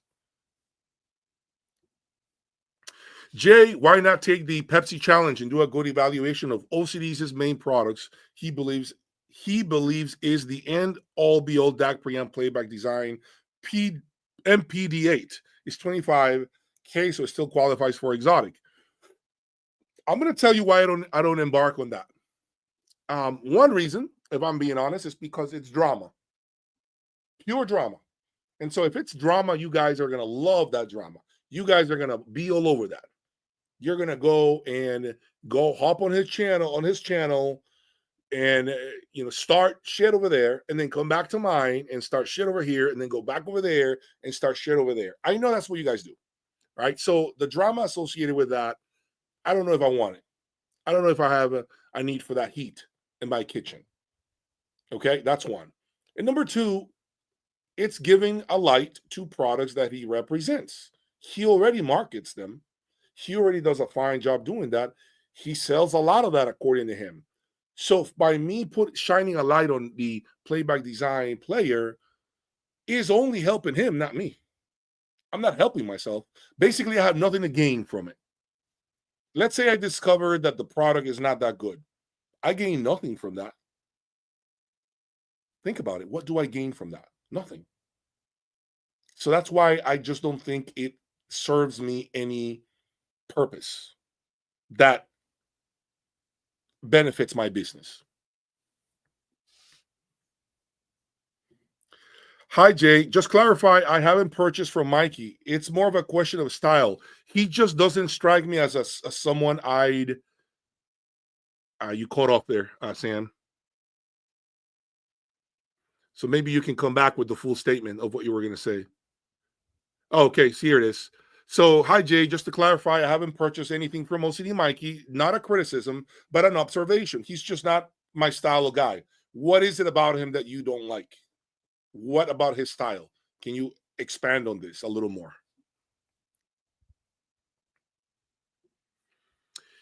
Is it worth changing the TAD speakers for Trident 2s? My entire system is based on the Griffin equipment, including the power zone. The sound is extremely clear, but lacks bass. If it lacks bass, the Trident 2 will fix that for you because they're powered woofers. The Trident 2s will fix the bass issues for you. I can tell you that right now.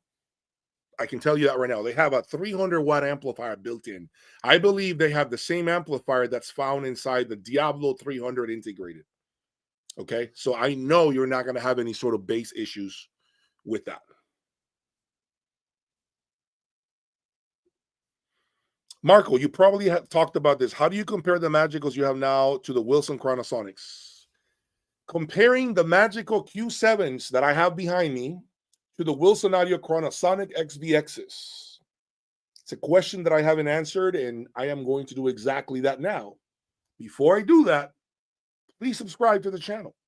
Hit the like button. Hopefully you are enjoying this live stream today. And if you are missing the live stream and you're watching this video, then you're going to get here my raw and uncut opinion as far as how the Q7 Magical, which is a retired speaker, retired in 2017, compares to the Wilson Audio Chronosonic XVXs that I also owned for about a year. Okay. Now, this is based on ownership. This is not based on he said, she said, or the forum minions said. It's based on me spending the money and putting my money where my mouth is. The Q7 being a $230,000 speaker right behind me, originally a $230K, released as a Q7 MK1. Soon after that, the upgrade was offered for about 30 to 50 grand. I can't remember how much it was to upgrade it to the MK2 model that you see behind me. The Q7 shocked the world when it came to what it did in the audio industry. Back in 2017, when they heard the Q7, even the MK1, it shocked a lot of reviewers because of the transparency, the speed, the clarity, the lack of distortion.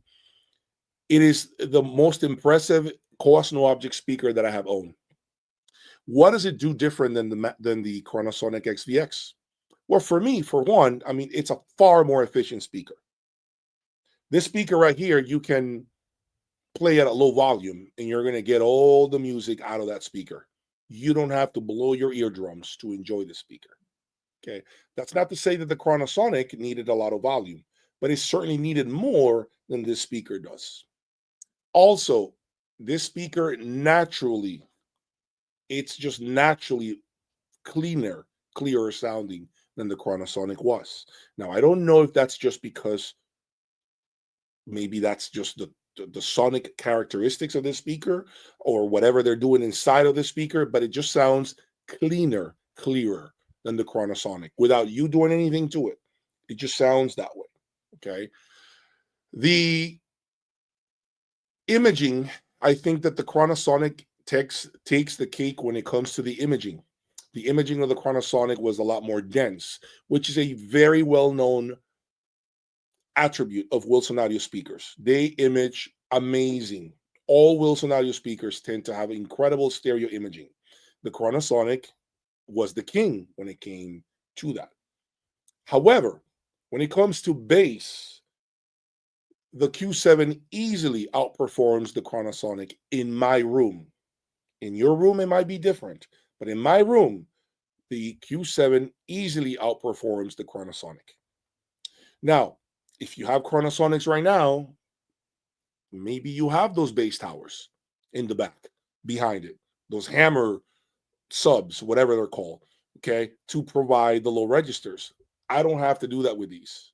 I am completely without a problem with bass, okay? Could they sound better if I added Q subs, which I happen to have on my website for sale? Q subs from Magical. It probably would improve the presentation. Not probably. I know for a fact it would improve the presentation of these speakers. Okay. So overall, the Chronosonic also had a higher soundstage. It was also the mid-range felt a bit higher. With these, the mid-range is literally right where my face is at. When I sit down, I hear the vocals right here. With the Chronosonic, the vocals were like up here, way higher. Okay. Even when they were aiming down, it didn't matter. They were still higher. It doesn't bother me, by the way. I'm not complaining about that. I didn't care that the center image was higher with the Chronosonic. It never bothered me. I'm just saying if it might bother you. Okay. Not with these. As far as the bang for the buck, impossible to beat these speakers. Impossible. The bang for the buck that this speaker offers you, I just feel like there's no speaker, that you can buy for the money that these can be had that beats this speaker. Impossible.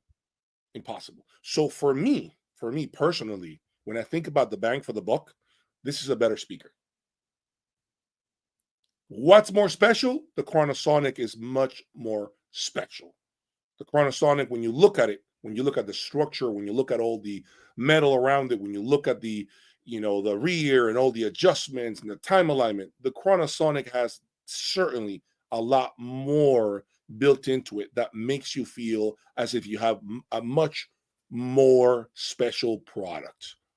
Okay, so down the road, I do believe that the Chronosonic would have a lot more eyeballs on it than a Magical Q7 would, because the Magical Q7 is a rectangular box, nothing else, which I don't mind at all. I like the industrial look of the Magical Q7 with 650 fasteners, 750 pounds. It weighs the same amount as a Chronosonic XVX. It weighs the same amount. Okay, but it's not as tall as the Chronosonic, but it definitely does some things that still continue to impress me to this day. To this day. I don't have the problem with the vice grip effect where you have to sit in the middle in order to really get a nice presentation. Okay, we know that's typical from Wilson on a Wilson audio speaker, which is that you have to be in the sweet spot to really get the full effect, right? With these, not so much. You don't really have to worry about that with these. So both, at the end of the day, are phenomenal loudspeakers. You could never go wrong with a Wilson Audio Chronosonic XVX. Impossible. It's a phenomenal loudspeaker. Okay, still one of my best speakers ever. I would have no problems bringing it back and living with it again, living with that speaker again, all over again. Zero issues. But if I have to give you an unbiased opinion, I think for the money, this is a better speaker. That's one man's opinion. Have I had any experience with Riviera Labs? Only at shows. Only at shows. I have never owned Riviera Labs.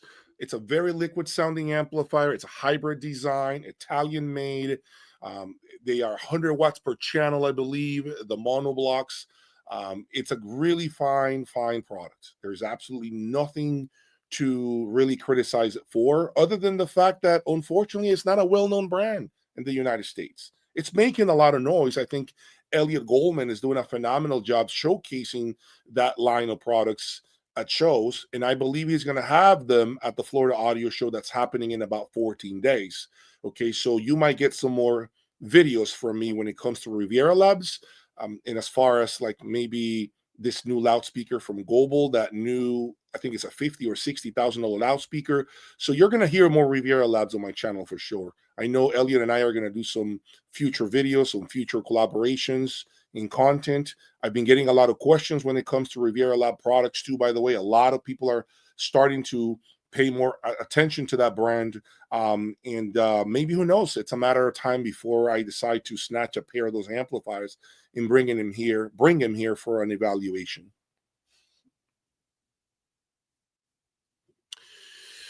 Great job, Day. Avoid OPD, other people's drama. I get it, man. Yeah, absolutely. What's the recommendation on the best stand mount speakers? It depends on the budget. Rob, and now you can buy stand mounts for $100,000. Depends on your budget.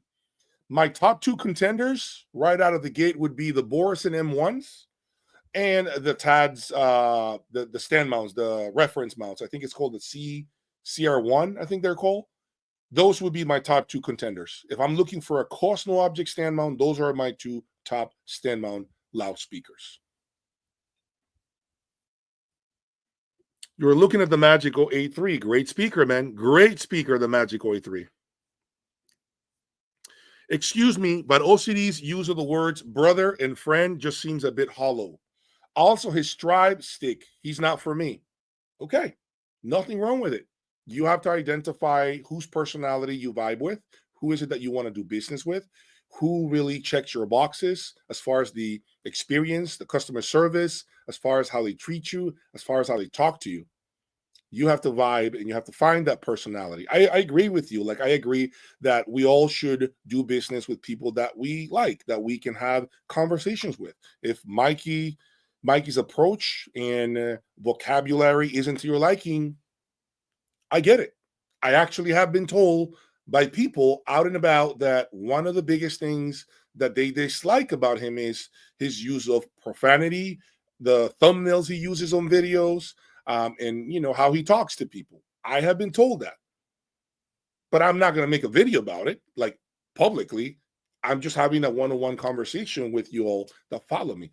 I have been told that that's part of the reason why some people don't even approach him for business, because they are afraid that they're going to be talked to with this type of language. I am considering changing TAD Grand Evolution 1 speakers to Trident 2. I missed the vase with the TADs. Is it a good chance to replace them? Yeah, Trident 2 is a great speaker. As I said to you, CMG Audio. It's a great speaker, man. Really, you cannot go wrong with a Trident 2. I am an integrated CD transfer and speaker with subwoofer type of guy. What would you recommend for upgrade first? Upgrade first. If you're open to trying any of those components and replacing them, do yourself a favor. Speakers first. Now, I know the room is important. Okay, so yes, the room is first. With that out the way and set aside, speakers first. Because if you have the wrong speakers, it doesn't matter what amount of money you spend on electronics. The speakers will negate your efforts. You see what I'm saying? Speakers will negate your efforts. It's like putting a 1,200 horsepower car engine, but you're not looking at the tires first. It doesn't matter how much power you're putting down. Your tires will make you spin tires. You'll spin tires all day long. You're not going to go anywhere. You're not going to go fast anywhere. You're going to get beaten by Honda Civics. See what I'm saying? Speakers first. Put the majority of your budget on speakers. I would say 60% of your budget at a bare minimum should be your speakers. Is it worth replacing the Griffin Essence amplifier with Antillean Evo stereo? I think it's too bright when using TAT speakers. The Antillean Evo is the darker child of the Griffin lineup. Antillean Evo is the darkest sounding amp from Griffin. This is by design. They admitted it to me. This is what they wanted out of the Griffin Antillean. They wanted a darker sound that is more analog-like, that is very, very powerful with a lot of muscularity. Okay. And that is essentially the job of the Antillean Evo. The Antillean Evo holds a place in the Griffin lineup that no other amplifier holds, which is to create a very nice, big sounding, powerful presentation without any sort of edginess. It's a more tamed down Griffin amplifier. Now, this doesn't mean that the rest of the amps that they have are bright. That's not what it means. I'm just saying, tonally speaking, it's more to the left of the rest of the amplifiers. So be sure to check out the Antillean Evo, and you can find that for a good deal on the used market. Robert, how do I pair subs with speakers? Pairing subs with speakers to me is an art. Some people might say run the room EQ analyzer. Run that. See how the subs are integrated with the speakers. Okay. To be honest with you, a lot of people like to have preamplifiers that have dual XLR outs. You feed a set of those to your subs, and then the other set to your amplification for your speakers.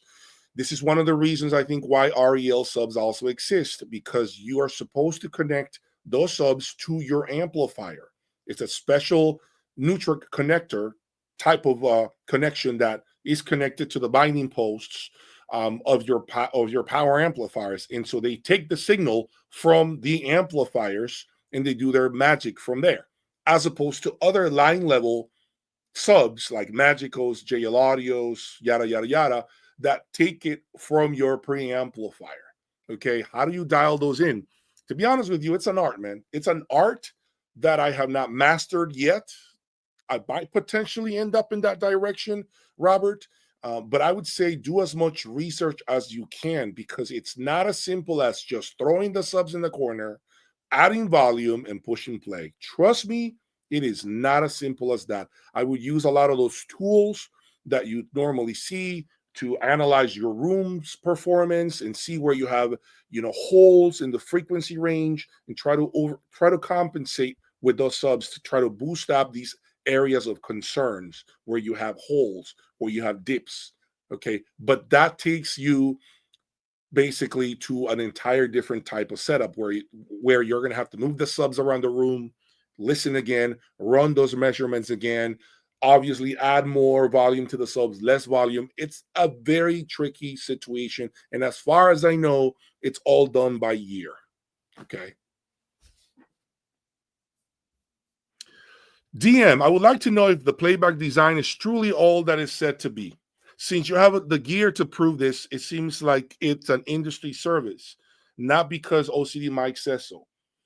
Okay, so what you're saying is you want me to do a comparison of playback designs against the mainstream brands, right? Mainstream DACs, MSB, DCS, Lampensator.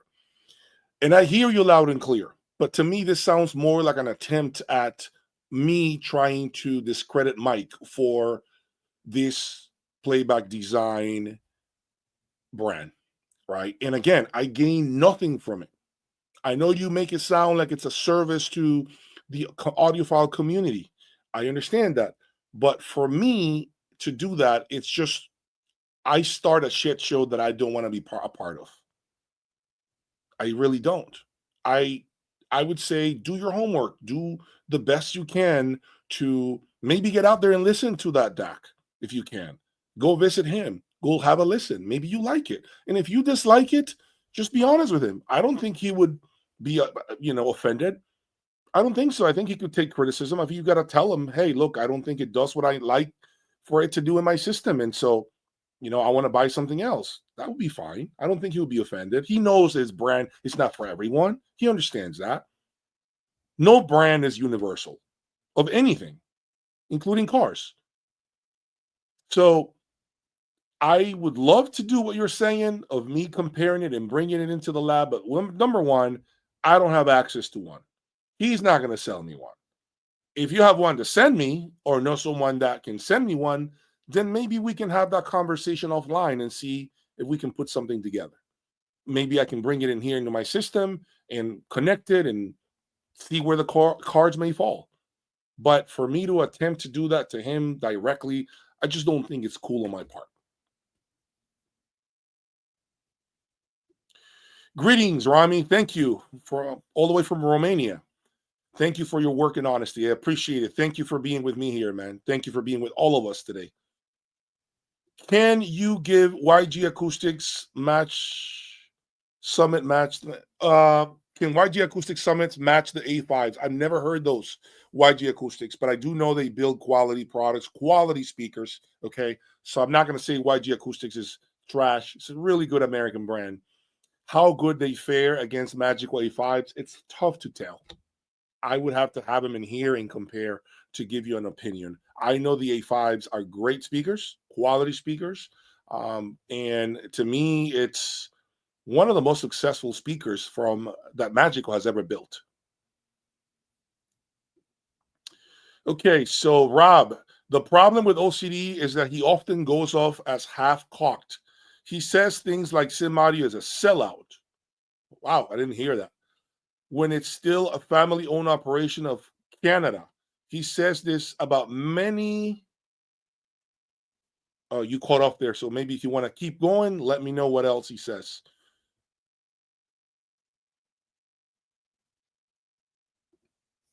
Hi, Jay. What do you think about the Vandersteen Model 7 Extreme? I think they're very orgasmic. I wanted to buy the Vandersteen Model 7 Quattro, I think they were called. I wanted that speaker about 4 years ago, and unfortunately, it sold before I got to it.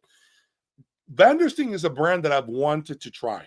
I will not lie to you. I've wanted to try their time alignment methodology. I want to hear it. I want to see how it compares to Wilson. I want to see what Vandersting is all about. I've wanted for a long time to own a good set of Vandersting speakers. So this Model 7 Extreme, I haven't seen it. I wish they put it in front of me, because if it blows me away, believe me, I would pick up the phone and make a couple of calls and bring it to the lab. So yeah, Vandersting is a brand that I would definitely want to bring into the lab at some point in the future. Any comments on Metronome's DAC? I don't have any, man, unfortunately. I wish I had something to give you. I just don't have any feedback to give you about this brand. Steven says, some of the components you're speaking about cost more than my complete system. Do you deal with customers with the under $20,000 to $15,000 system? I mean, I certainly do. Not on a daily basis, Steven, to be honest with you. I don't, but I do have things, that can round out your system. I definitely do. Mostly, though, I deal with the high end, no doubt. This is why I'm called the ultra high end reviewer, right? But occasionally, I can have good stuff. It depends on what you're looking for. It depends on your budget. Depends on what is it that you want me to get access to for you. Which, by the way, brings me to another point. Sometimes I can get a lot of quality products for good deals for many people who are looking for deals that are not necessarily offered on the used market. I oftentimes have access to these deals. Okay, so let's say you're looking for a specific loudspeaker or amplifier that is not listed anywhere. I might have access to it, but it can't be listed. This is why my website can be instrumental for many of you, for you guys to go to my website, see what I have to offer, or potentially message me and tell me, I'm looking for this, and I wonder if you have access to this, Jay. Sometimes that's how deals are born. I have done a lot of deals with many of you that way on things that are not listed anywhere, but I may have access to because I know where one is sitting at the moment. So always remember to reference my website, jaysaudiolab.com. And if there's something you might be interested in that you think I might be able to source for you, message me through the website. Send me an email. Is there any truth to the notion that one can achieve the high-end sound for less money with tube amps compared to solid state? That's one man's opinion. I personally think that tubes have a place in this industry, a place that no solid state amplifier can take. Tubes have this beautiful, glorious sound that sweep you away. Okay, but they're not perfect. There's a lot of distortion. They don't have the best bass control. They are unreliable by nature, many of them anyway. And not necessarily the amplifier, but tubes themselves are unreliable. It's got nothing to do with the amplifier. Tubes themselves are unreliable.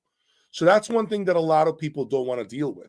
Solid state amplifiers are just more accurate, faster sounding, usually better bass control. Okay, less issues with them, more reliability, depending on the brand, of course.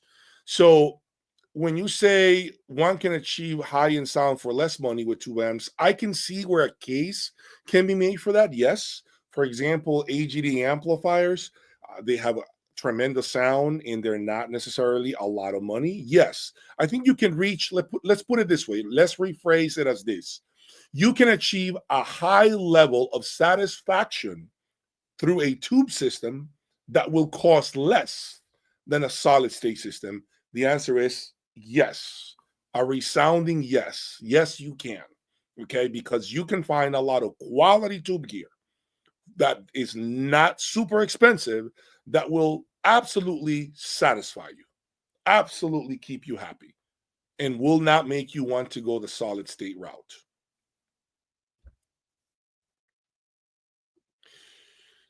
Jay, is it true that all the big end systems need a pair of subwoofers no matter the cost of the speakers? Thank you.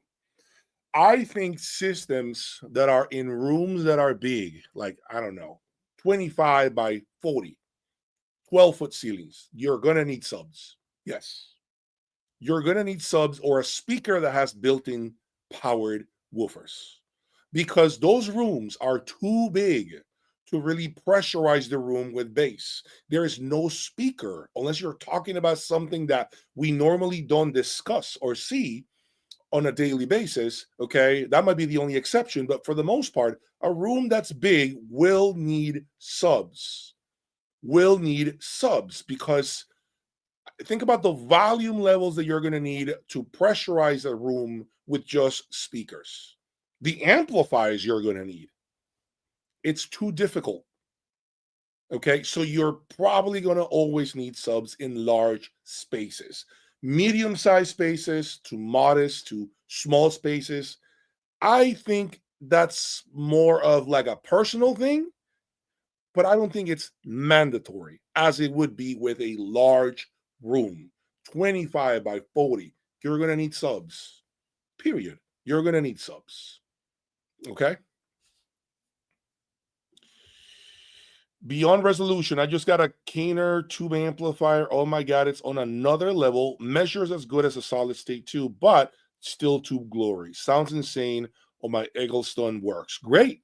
Awesome. I love to hear these things. I love to hear your feedback, guys. When you give me feedback about things that I probably would never hear about, to me, is just going to enrich my knowledge for these new offerings. When it comes to these new offerings, these new electronics, it's super important that you guys keep feeding me all this information, all these new brands, because it will be a matter of time before I want to tinker with them too, before I want to bring them into the lab, before I buy them.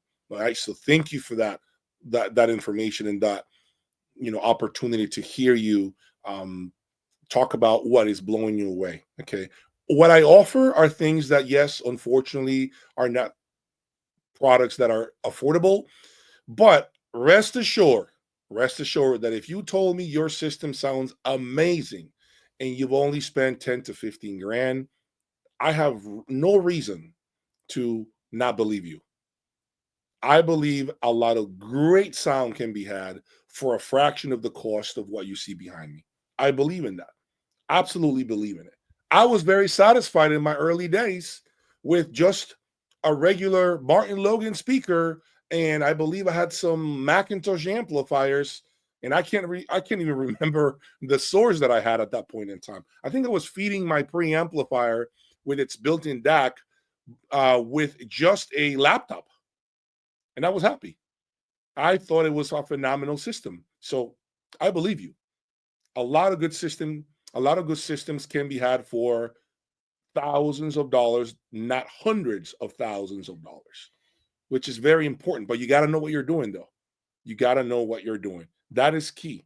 That is absolutely mandatory that you are reading and that you are staying close to those people that you trust, that you can do fact checks on, that you can see they have experience with the product that you're trying to buy. Because when I give you, for example, my opinion on something, it's coming from experience, documented experience where you can see the product behind me and I'm living with it. That's the most qualified opinion that you can have. When are we going to Audition? You never reviewed TAD in your lab. We'd love to hear your comments. Stefan, well, the reason why is because, Tad and I couldn't come up with an agreement. I wanted to bring the Tad stand mounts about a month and a half ago. And for whatever reason, it's just, we had differences as far as business. We couldn't come to terms. But I had full intention of bringing these reference stand mounts from Tad and give them a listen and connect all of my electronics with those speakers and see the type of performance that they are capable of. They're quality products. I'll say it again. Tad loudspeakers are quality products. Remember that. Absolutely phenomenal loudspeakers.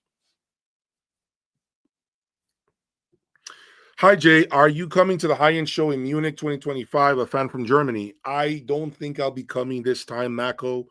I have been going to the Munich show 2 years in a row, and I think this is the year in which I'll pass because I want to go to the next one that will be hosted in Austria, I think it is. That one I will be the inaugural show in Austria. I think I'll make that show. This year, unless something changes last minute, something came, an opportunity, business opportunity, a reason for me to go, besides, of course, spending time with you all over there in Germany, I don't think I'll make it. I think I'm going to pass this year.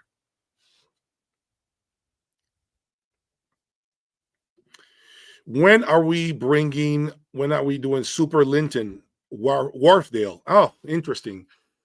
I don't have any intention at this time to bring Wharfdale, not for any negative reason or particular reason or anything like that. Okay, not gonna say that. I just don't have a reason for it.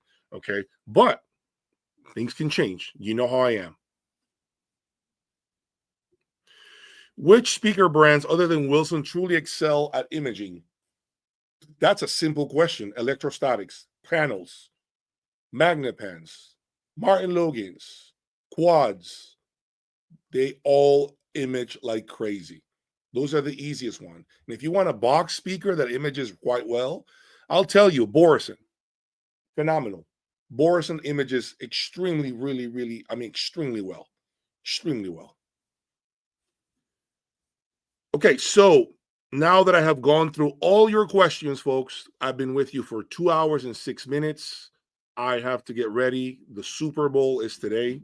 And so, as you know, that's an important game here in the United States, marking the end of the football season. And so I have some family coming over, and we're going to hopefully eat some good food and enjoy some family time. With that said, I hope you guys go to the Florida Audio Show that is happening February 21st in Tampa. It's going to be a great show. It's a brand new venue. I will be there. I will cover the show. Make sure you're watching my channel. I'm going to have a lot of content. I hear there's going to be a lot of new product showcased at that show. So, given the fact that I'm a Florida native, I am going to be covering the show because it's in my backyard, right? And it's only a 2.5, it's a 3-hour drive from me. So I'll be there covering a lot of good things, a lot of interesting things. If you're interested in buying high-end audio equipment, both expensive and affordable, make sure you check out my website, jaysaudiolab.com. Don't forget that these footers are right now being offered for a phenomenal deal. Okay, these are great footers for your loudspeakers and electronics. They are listed on my website. If you have any interest, quantities are limited. I'm giving them for 35% off. Okay, so this is a deal that you could probably make money on these things for the price that I'm selling them for. You can probably try these footers, and if you don't like them, you can probably get your money out of them and lost nothing. Okay, I don't think you're going to dislike them personally. Okay, I think you're going to like them no matter what. Thank you for your support, folks. I couldn't do this without you all. Remember that. If you're not here watching me, none of this matters. None of this makes any sense. I appreciate that support as always. Stay tuned for more content. And I will talk to you next week. Peace.